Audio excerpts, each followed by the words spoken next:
Hello students, welcome to RV classes. और आज का जो हमारा टॉपिक है वो है टाइप्स ऑफ केमिकल रिएक्शन। इसके पहले हम लोग केमिकल रिएक्शन क्या होता है, केमिकल इक्वेशन क्या होता है और बैलेंसिंग के दो मेथड पढ़ चुके हैं। और ये भी पढ़ चुके हैं कि केमिकल इक्वेशन हमें कौन कौन सी इंफॉर्मेशन देता है। आज हमें पढ़ना है कि टाइप्स ऑफ केमिकल रिएक्शन की कितने टाइप ऑफ केमिकल रिएक्शन होते हैं। तो आइए देखते हैं टाइप्स ऑफ केमिकल रिएक्शन। तो जो हमारा पहला रिएक्शन है उसको बोलते हैं combination reaction. Types of chemical reaction में पहला टाइप जो है वो है कॉम्बिनेशन रिएक्शन। कॉम्बिनेशन रिएक्शन का मतलब ये होता है कि जब भी कोई दो या दो से ज्यादा एलिमेंट या दो या दो से ज्यादा कंपाउंड आपस में मिलकर सिर्फ और सिर्फ एक सिंगल प्रोडक्ट दें तो उसको बोलते हैं कॉम्बिनेशन रिएक्शन। ध्यान से बात सुनिएगा। कॉम्बिनेशन का मतलब होता है कंबाइन होना, मिलना।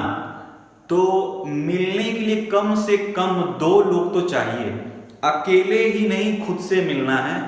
कम से कम एक हम और एक कोई और होगा तो आपस में मिलेंगे। तो कम से कम दो एलिमेंट या दो कंपाउंड आपस में जब मिलते हैं तो सिर्फ और सिर्फ एक सिंगल कंपाउंड या सिंगल मॉलिक्यूल ही देते हैं। मतलब जो प्रोडक्ट होना चाहिए वो सिर्फ और सिर्फ एक ही होना चाहिए। ऐसे रिएक्शन को बोलते हैं कॉम्बिनेशन रिएक्शन। दो या दो से ज्यादा लोग मिले और सिर्फ सिंगल प्रोडक्ट देंगे तो उसको बोलते हैं कॉम्बिनेशन रिएक्शन। जैसे पानी चीनी मिलाए तो पानी और चीनी दो लोग हुए और उसको मिलाए तो सिर्फ एक सिंगल प्रोडक्ट बनेगा, उसको बोलते हैं शरबत। क्या बोलते हैं? शरबत। पानी चीनी, कई लोग दही मिला देते हैं, नमक मिला देते हैं। तो दो या दो से ज्यादा रिएक्टेंट मिलाया जा रहा है,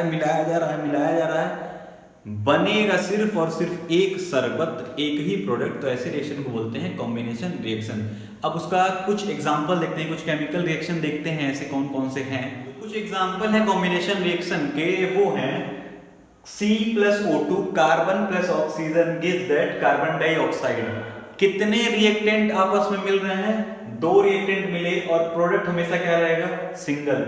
यहां भी दो लोग मिल रहे हैं, H2+O2 gives that H2O, H2+Cl2 gives that HCl, इसको बोलते हैं hydrochloric acid.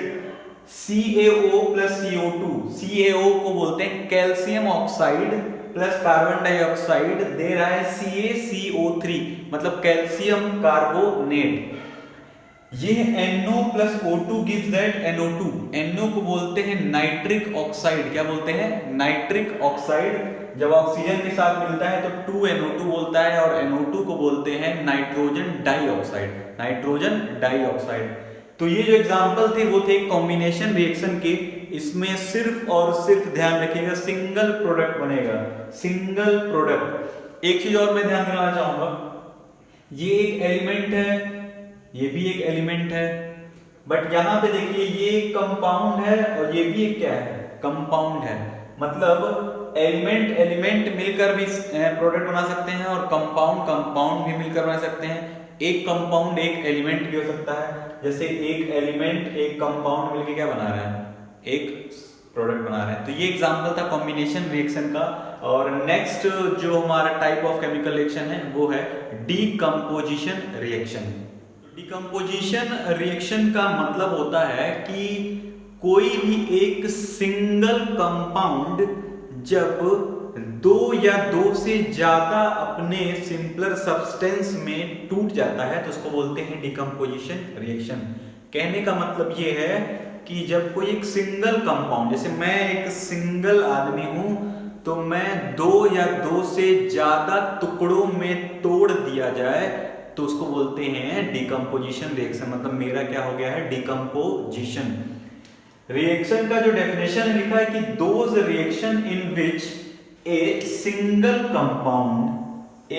Compound break down to give two or more, दो या दो से ज्यादा simpler substances are called decomposition reaction. जब एक सिंगल कंपाउंड टूट के दो या दो से ज्यादा अपने सब्सटेंसेस में टूट जाता है उसको बोलते हैं डीकंपोजिशन रिएक्शन। जैसे कि मान लीजिए कोई एक कंपाउंड है AB, इसमें एक एलिमेंट आपस में मिले, एक सिंगल कंपाउंड है ये, और टूट गया A प्लस B में। मतलब पहले ये दोनों एक साथ थे, अब क्या हो गए हैं, टूट गए। तो एक अकेला आदमी जब एक मतलब दो या दो से ज्यादा सब्सटेंसेस में टूट जाता है तो उसको बोलते हैं डिकम्पोजिशन रिएक्शन। अब डिकम्पोजिशन रिएक्शन की कुछ एग्जांपल देखते हैं। एग्जांपल है, वो पहला एग्जांपल है हमारे पास कि कैल्शियम कार्बोनेट, ये एक सिंगल कंपाउंड था जिसको हीट एनर्जी दी गई तो वो अपने दो कंपाउंड में टूट गया, कैल्शियम ऑक्साइड और कार्बन डाइऑक्साइड में। मतलब जब एक सिंगल कंपाउंड दो या दो से ज्यादा अपने सब्सटेंसेस में टूटता है उसको बोलते हैं डिकम्पोजिशन रिएक्शन। यहाँ पे एक सिंगल कंपाउंड था, दो अपने कंपाउंड में टूट गया, डिकम्पोजिशन रिएक्शन। कैसे टूटा है, कैल्शियम कार्बोनेट को क्या किए, हीट। दूसरा है H2O। H2O में जब इलेक्ट्रिक करंट पास करते हैं तो वो भी अपने दोनों एलिमेंट्स में टूट जाता है। एक है हाइड्रोजन और दूसरा क्या है, ऑक्सीजन। यहाँ पे क्या पास किए हैं, इलेक्ट्रिक करंट। तीसरा एग्जांपल है सिल्वर क्लोराइड AgCl, जब सनलाइट के प्रेजेंस में आता है तो वो भी अपने एलिमेंट्स में टूट जाता है, Ag plus Cl2। Silver chloride का जो कलर होता है बेसिकली वो व्हाइट कलर का होता है, बट जैसे ही वो सनलाइट के प्रेजेंस में आता है वो अपने एलिमेंट्स में टूट जाता है और जो सिल्वर का कलर निकल के आता है वो क्या आता है, ग्रे कलर का। यहाँ पे मैं 3 एग्जांपल लिखा हूं और ये 3 टाइप है डिकम्पोजिशन रिएक्शन के। अगर डिकम्पोजिशन रिएक्शन हीट देने पे होता है तो उसको बोलते हैं थर्मल डिकम्पोजिशन। क्या बोलते हैं, थर्मल डिकम्पोजिशन। जब कोई भी कंपाउंड को हीट देके तोड़ा जाता है, जब भी किसी कंपाउंड को इलेक्ट्रिक करंट देके तोड़ा जाता है तो उसको बोलते हैं इलेक्ट्रोलिटिक। क्या बोलते हैं,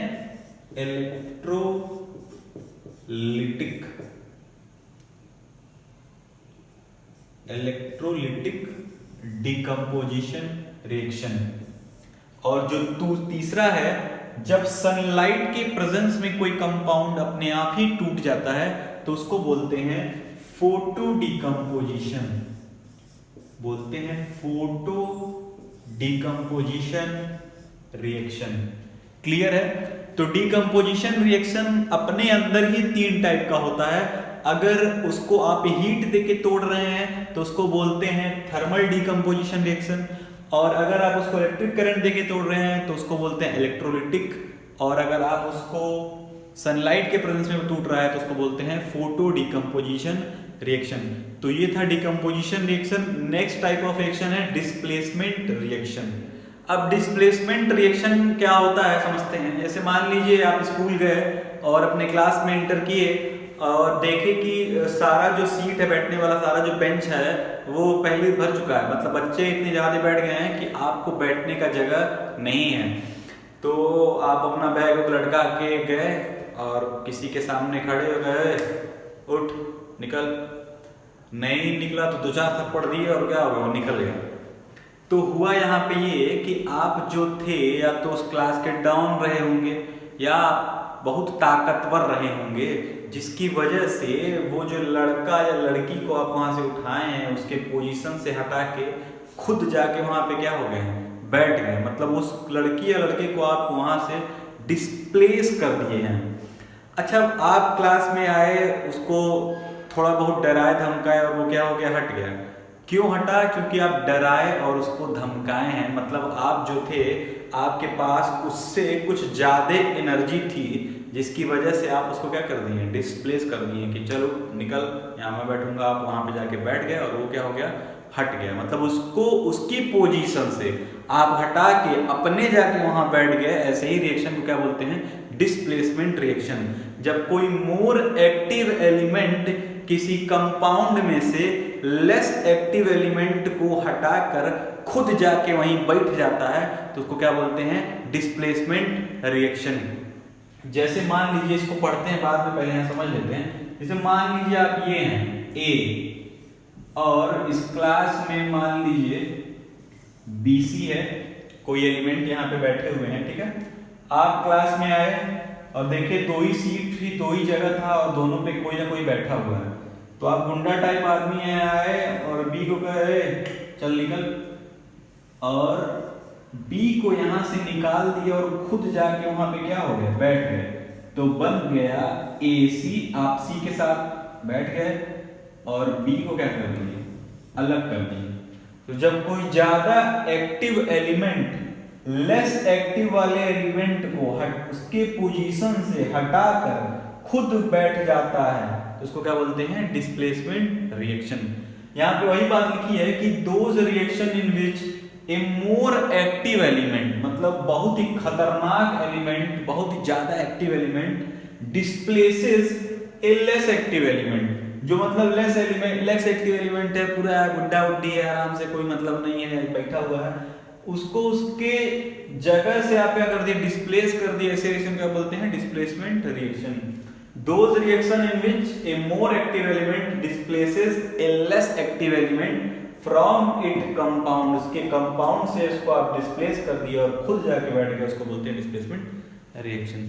तो क्लियर है, डिस्प्लेसमेंट रिएक्शन का मतलब यह है कि कोई एक अकेला एलिमेंट आया, देखा कि कोई दूसरे जगह पे कोई बैठा हुआ है, उसमें से देखा कि कौन लेस रिएक्टिव है या लेस एक्टिव है, मतलब इससे थोड़ा कमजोर है, उस कमजोर वाले को वहां से हटाया और खुद जाके वहां पे बैठ गया। ऐसे रिएक्शन को बोलते हैं डिस्प्लेसमेंट रिएक्शन। अब इसकी कुछ एग्जांपल देखते हैं डिस्प्लेसमेंट रिएक्शन। एग्जांपल समझने से पहले दिमाग में एक और बात आती है कि क्लास में, स्कूल में तो हम समझ जाएंगे कि ये गुंडा टाइप आदमी है, इसे ये आएगा तो दूसरे को हटा के खुद बैठ जाएगा। बट केमिस्ट्री में हम कैसे जाएंगे कि कौन सा एलिमेंट आएगा वो ज्यादा रिएक्टिव है, वो लेस रिएक्टिव को हटा देगा, कौन ज्यादा रिएक्टिव है, कौन कम रिएक्टिव है, कौन किसको हटा सकता है, कौन किसको नहीं हटा सकता है। तो उसके लिए एक चीज आती है, इसको बोलते हैं रिएक्टिविटी सीरीज। रिएक्टिविटी सीरीज में एक वर्टिकल रो में एलिमेंट्स दिए रहते हैं। जो सबसे नीचे होता है वो होता है लेस रिएक्टिव, और जो सबसे ऊपर होता है वो मोर रिएक्टिव, मतलब नीचे से धीरे धीरे रिएक्टिविटी बढ़ती जाती है। अब अगर ये रिएक्टिविटी में सबसे ऊपर है पोटेशियम, फिर सोडियम, फिर कैल्शियम, फिर मैग्नीशियम, फिर एल्युमिनियम, फिर जिंक, फिर आयरन, फिर lead, hydrogen, copper, mercury, silver, gold, मतलब जो सबसे ज्यादा रिएक्टिव होगा, सबसे बड़ा गुंडा होगा, जो किसी को भी डिस्प्लेस कर सकता है, वो कौन है, पोटेशियम। पोटेशियम के नीचे आता है सोडियम, मतलब ये जो पोटेशियम है इन सबको क्या कर सकता है, डिस्प्लेस कर सकता है। लेकिन सोडियम अगर चाहे कि पोटेशियम को कहीं से हटा दे तो नहीं हटा सकता। अगर पोटेशियम कहीं बैठ गया है तो सोडियम आएगा, हटाएगा, तो पोटेशियम खुद थप्पड़ मार के उसको क्या कर देगा, भगा देगा। मतलब जो जितना नीचे है अपने ऊपर वाले को डिस्प्लेस नहीं कर पाएगा। मतलब अगर हम कहें कि एल्युमिनियम मैग्नीशियम को अपनी जगह से हटा देगा तो नहीं हटा पाएगा, लेकिन मैग्नीशियम नीचे वालों को, किसी को भी क्या कर सकता है, हटा सकता है। तो यही रिएक्टिविटी सीरीज है, इसी को याद करके आपको पता चलेगा कि किसको कहां से हटा सकते हैं, किसको नहीं हटा सकते हैं। मान लीजिए कहीं पे पोटेशियम आया और सोडियम किसी के साथ जुड़ा हुआ है, तो वो सोडियम को क्या कर सकता है, हटा सकता है, और खुद जाके वहां पे क्या हो सकता है, जुड़ सकता है। तो इसी रिएक्टिविटी सीरीज से हम पहचानेंगे कि कौन ज्यादा रिएक्टिव है और कौन लेस रिएक्टिव है। तो इसका एक बार स्क्रीनशॉट ले लीजिए और फिर देखते हैं इस पे हम लोग एग्जांपल। सबसे पहला एग्जांपल है कि जिंक जब सल्फ्यूरिक एसिड के साथ रिएक्ट करेगा, जिंक जब H2SO4 के साथ रिएक्ट करता है तो बनता है ZnSO4 plus H2। Hydrogen gas या H2 को वो क्या कर दिया, डिस्प्लेस कर दिया। मतलब जब जिंक इस पे अटैक किया तो अब देखना पड़ेगा कि रिएक्टिविटी सीरीज में हाइड्रोजन ऊपर है कि जिंक ऊपर है। तो आप देखेंगे तो हाइड्रोजन के काफी ऊपर आता है जिंक, तो जिंक ने हाइड्रोजन को क्या किया, उसके जगह से कहा है चल निकल, तो निकल गया और खुद जाके सल्फ्यूर SO4 के साथ क्या हो गया, वहां पे बैठ गया, तो बन गया ZnSO4 और उधर क्या हो गया H2। सेम इसी तरह Zn जब CuSO4 के साथ करेगा तो Zn जो है वो कॉपर के भी ऊपर आता है, तो कॉपर को भी क्या करेगा, यहाँ से डिस्प्लेस करेगा, यहाँ से कहेगा निकलो, इसको निकाला, खुद जाके यहाँ पे बैठ गया और कॉपर अलग हो गया। इसी तरह लेड जो है जब CuCl2 के साथ रिएक्ट करेगा तो जो लेड है वो भी कॉपर के ऊपर आता है, तो वो भी कॉपर को क्या करेगा, डिस्प्लेस करेगा और खुद जाके क्या हो जाएगा, क्लोरीन के साथ बैठ जाएगा।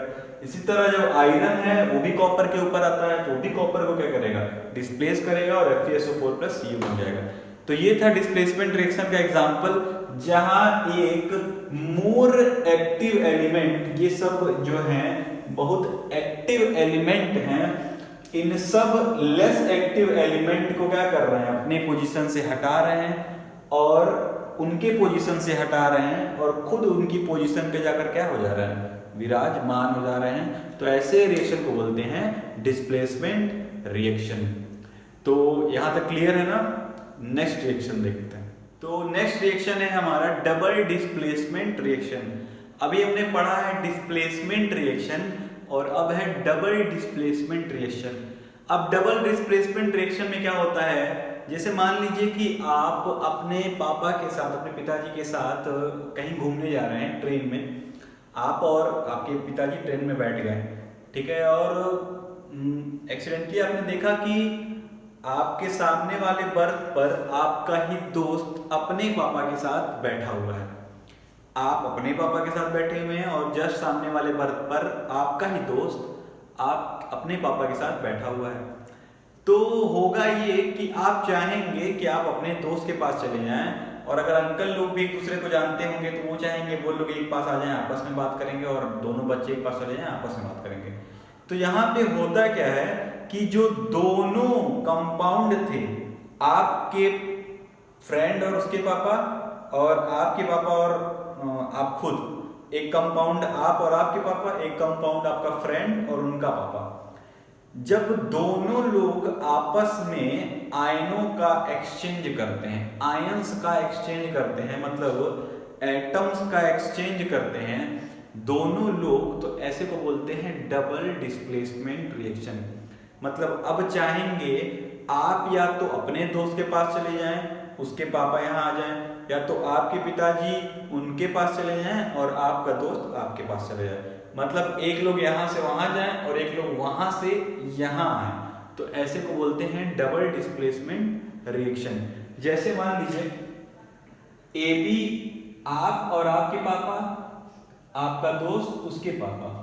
अब हुआ ये कि आपके पापा चाहते हैं कि वो आपके दोस्त के पापा के साथ बैठना, तो वो और वो मिलके AB बना लिए, और आप मिलकर क्या बना लिए, BC। मतलब दोनों लोगों ने अपना आयन क्या किया है, एक्सचेंज किया है। ये यहां गए हैं तो ये वाला कहां आया है, यहां आया है, तो AB बन गया है और BC बन गया है। तो दोज रिएक्शन इन विच दो reacting compound exchange their corresponding ions, अपने आयंस को जब क्या करते हैं, एक्सचेंज करते हैं और बनाते हैं दो नया कंपाउंड, तो ऐसे को बोलते हैं डबल डिस्प्लेसमेंट रिएक्शन। दो लोग थे, मतलब चार लोग थे, दो यहां, हुआ ये एक वहां जाना चाहता है और एक वहां से यहां आना चाहता है, तो दोनों लोगों ने आपस में क्या कर लिया, एक्सचेंज कर लिया। तो जब ऐसे आयंस का एक्सचेंज होता है तो उस रिएक्शन को बोलते हैं डबल डिकम्पोजिशन रिएक्शन, नहीं डबल डिस्प्लेसमेंट रिएक्शन। तो अब देखते हैं डबल डिस्प्लेसमेंट का एग्जांपल। पहला है कि BaCl2 जब Na2SO4 के साथ मिलता है, मतलब बेरियम क्लोराइड जब सोडियम सल्फेट के साथ मिलता है, तो होता यह है कि ये जो बेरियम है वो चाहता है कि SO4 के साथ मिलना, और ये जो सोडियम है वो चाहता है इसके साथ मिलना, तो बन जाता है BaSO4 और NaCl।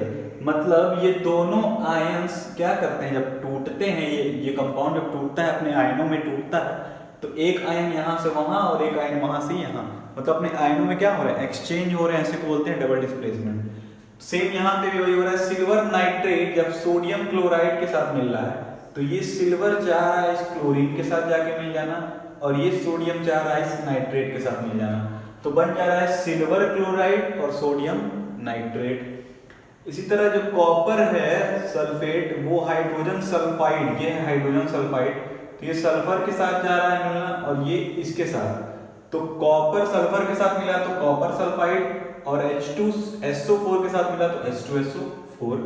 इसी तरह सोडियम Cl के साथ मिला तो बन गया NaCl, और ये H के साथ मिला तो बन गया H2O। तो ये जब आयनों का एक्सचेंज होता है दोनों साइड से, तो ऐसे रिएक्शन को बोलते हैं डबल डिस्प्लेसमेंट रिएक्शन। और आज का हमारा लास्ट रिएक्शन है प्रेसिपिटेशन रिएक्शन। तो जो नेक्स्ट टाइप का रिएक्शन है वो है प्रेसिपिटेशन रिएक्शन। प्रेसिपिटेशन रिएक्शन कहने का मतलब ये होता है कि those reaction in which aqueous solution of two compounds on mixing react to form an insoluble compound। मतलब आपने दो एक्वस सोल्यूशन लिया, मतलब दो एक्वस मतलब होता है इसमें पानी मिला हुआ हो, दो एक्वस सोल्यूशन है और उसको आपने क्या किया, मिला दिया। उसके मिलाने के बाद एक ऐसा प्रोडक्ट बने जो इनसॉल्युबल हो, मतलब वो ऐसा सॉलिड बन जाए कि वो फिर सॉल्युबल न हो सॉल्यूशन में, तो ऐसे रिएक्शन को बोलते हैं प्रेसिपिटेशन रिएक्शन। आपने दो एक्वस सॉल्यूशन लिया, उसको मिलाया और अब उस सॉल्यूशन में कुछ ऐसा बन रहा है जो फिर फर्दर मिक्स नहीं हो रहा है, वो धीरे धीरे सॉलिड बनते जा रहा है, तो ऐसे रिएक्शन को बोलते हैं प्रेसिपिटेशन रिएक्शन।